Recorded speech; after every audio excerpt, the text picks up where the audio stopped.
I always forget about that one simply because it's not. I'm more of an artistic minded person, and it that's not a knock on documentary filmmakers.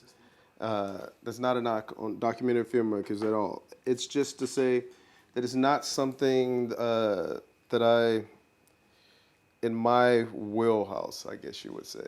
And it was something very unexpected.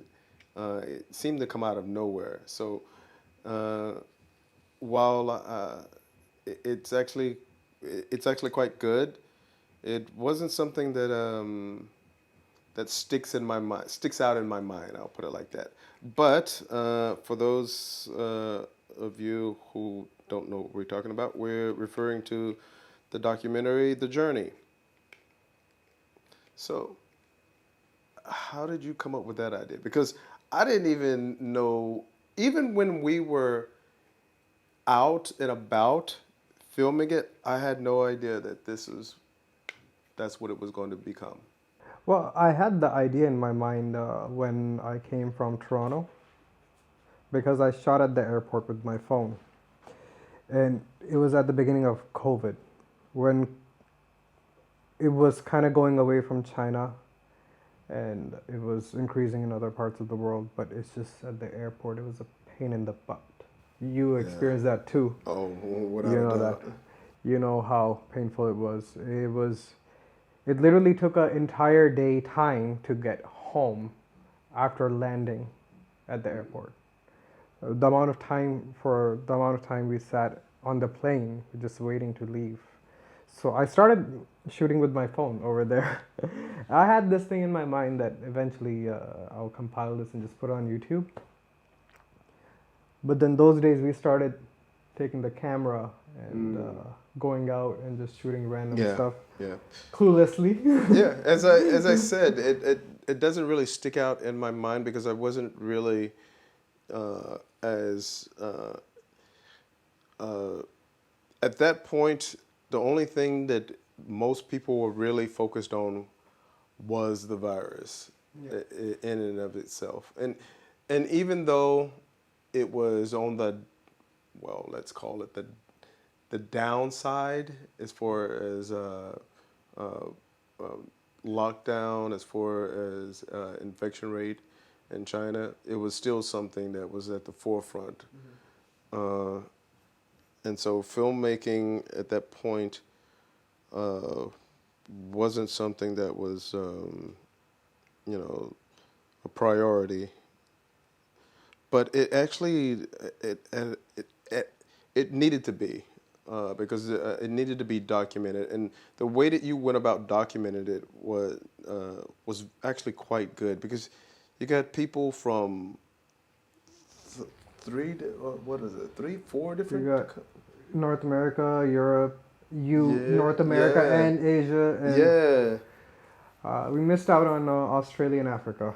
yeah, The rest was. yeah. Unfortunately. But see, I think that film itself is a big success. The No doubt, no doubt.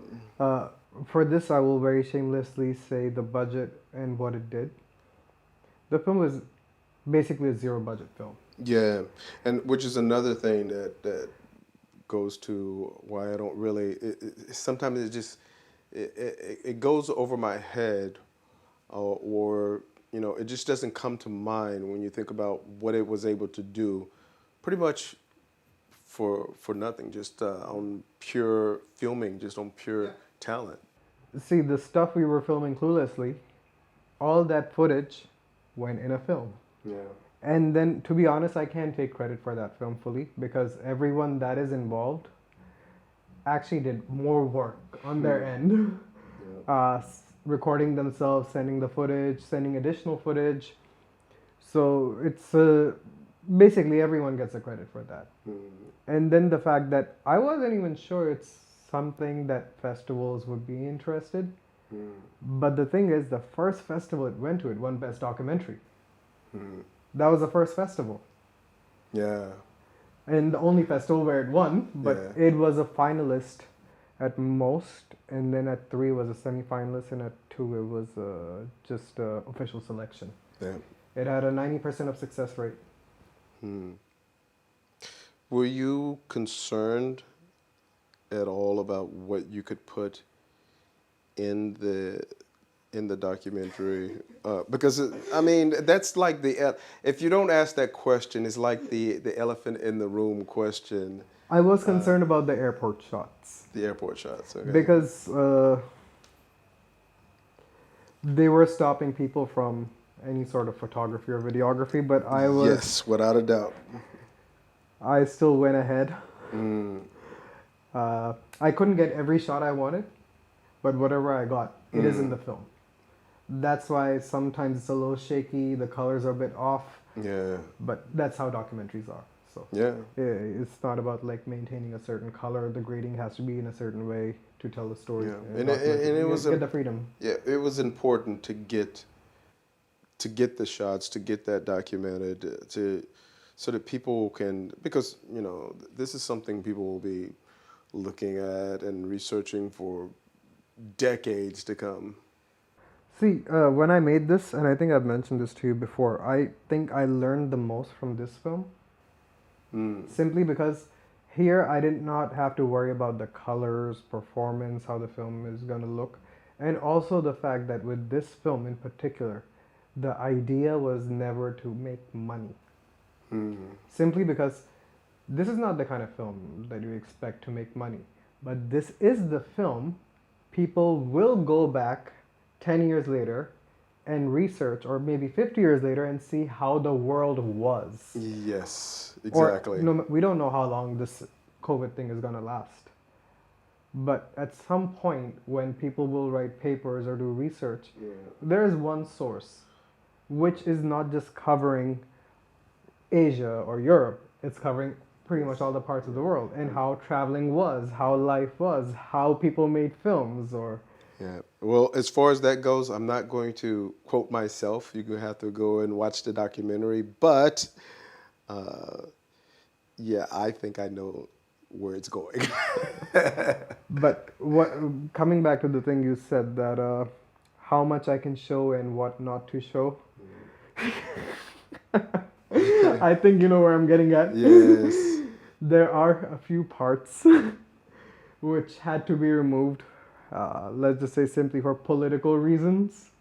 Okay. Well, that seems to be like we've had to remove some parts for different reasons. I mean, I think for Charlene, wasn't the ending a little bit changed for maybe some audiences and not for others? It was a trailer, not the film. Okay, the trailer. The trailer does not give certain information which can cause trouble.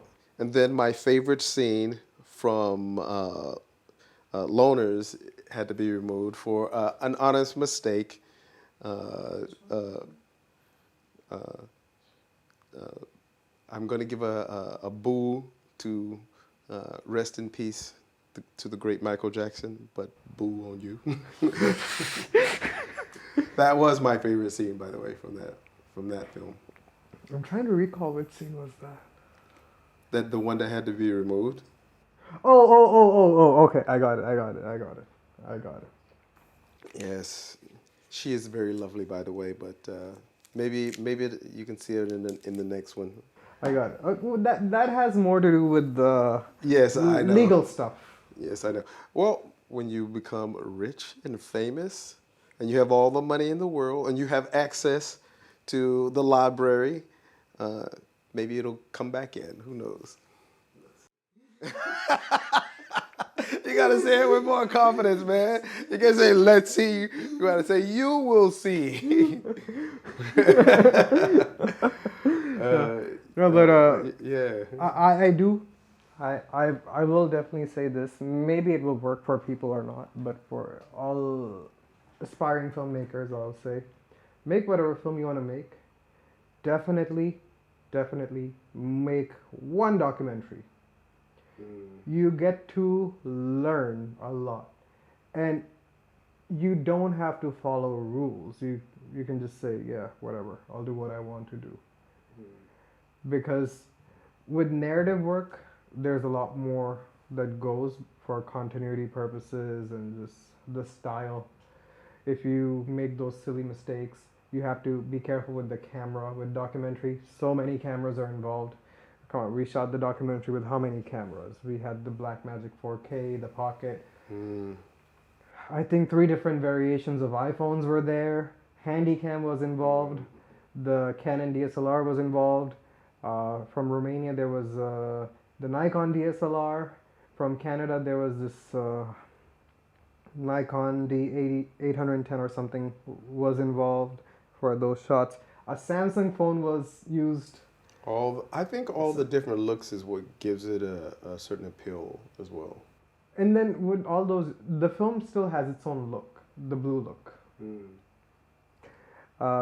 But also, I got a little ambitious with the journey when I started editing it in 8K. And then I realized my computer cannot deal with 8K. I told you. Soon. So, and I hope 8K doesn't become a thing. I'm still happy with HD. 4K at times becomes I don't think you have to worry about that anytime in the very near future. I think I read somewhere that the human eye can only see in so many pixels, and after a certain level, it's unnecessary. Well, until it's like a hologram, 4-dimensional hologram. But that being said, before we will be ending this, so yeah, any final words for indie filmmakers? Hey, you just have to do it. I do have one final question for you. Is there anything that any dream project that you have? It's funny because I was going to ask you after your words. Okay. Well, I have a dream project. I think I've talked about this with you several times. It's a family drama. Yes. Most of the film it takes place inside the house, and 50% of the film takes place on the dining table. That's my dream project. Well, hey, you just need some actors and a very large dining table, some food. No, for a film like that, that's one film where casting is very important. Of course. I won't say why, because that kind of gives away a lot. But the casting plays a major role. When are we seeing your directorial debut? Because I've been hearing about it for 3 years now. Well, ladies and gentlemen, by the end of 2021, you've heard it here. I'm not going to say it's good, but yeah, I'm just going to put it out there. You know, and we were talking about this the other day. As an artist, it is a weird feeling to make a work, you know, create something and then put it out there to the masses because you want the masses to like it.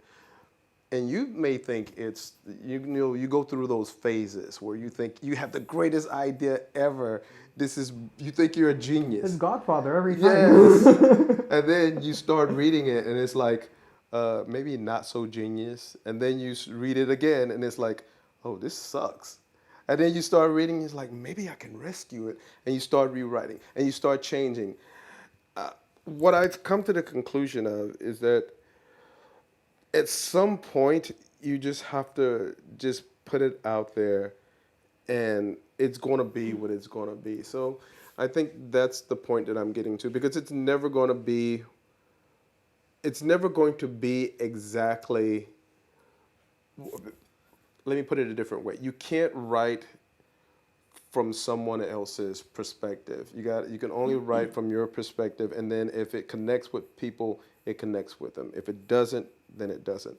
And I have to stop writing with the intention, because me personally, we were talking earlier about, you know, why you choose to tell this story. For me personally, yeah, you want to tell a story that connects with people, but first and foremost, it has to entertain. If it doesn't entertain, then I think as a writer, as a filmmaker, as an artist, you've lost something if it doesn't entertain. And I think that is the primary thing. And that's where I'm getting stuck but you don't know until you try. Look at Charlene. You have no idea. So that's my answer. Don't hold me to it though. No, I am. I've been waiting for that moment for a long time because we have been talking about it for a very long time. You're not the only one.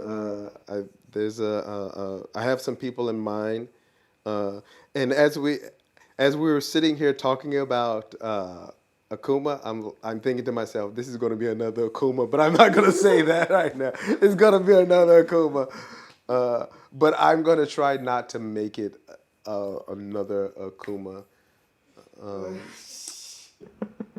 Well, never mind.